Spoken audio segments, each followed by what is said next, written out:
das wieder von Valentin.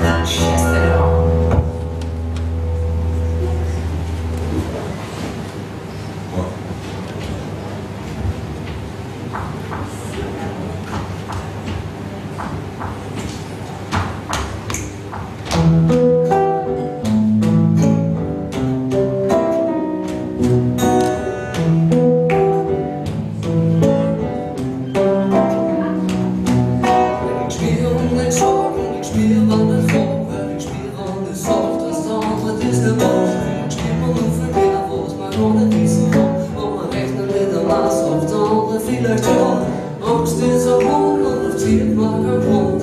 Sorgen muss man will, wenn man hofft nur aufs Glück. Dann kommt nur der Wind und es freut und auf Glück.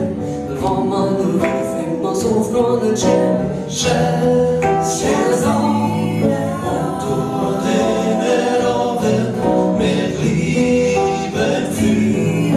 Geh hier und dann frage, was ist denn da los? Oder der Schnee mein Spiel, und ich unsicher bin, bei ihrem Leben bei mir. Schön ist es da, wo man nachfragen kann, wo man redet über Sachen, nicht still von der Nacht, wo man sieht, was man spielt und dabei ist mit Gefühl. Und einfach nur fragt, wo man was wissen will. Sag, was du denkst und denk jetzt, was du sagst, bevor du beurteilst und gar nicht noch fragst.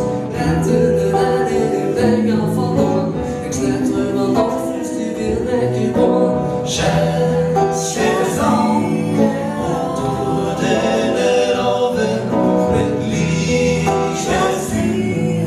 Geh hier und dann frage, was ist denn echt los?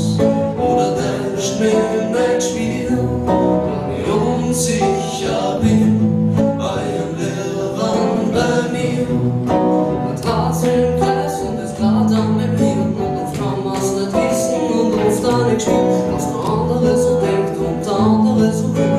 Dann bleibt halt bei dir und bei deinem eigenen Gefühl, ob man weiß, was man will oder denkt es zu wissen. Oft ist gar nicht da und man wird eine Krisen in einem Film von dem anderen und dann ist man dabei. Dann fühlt man sich weg und lernt Schauspielerei.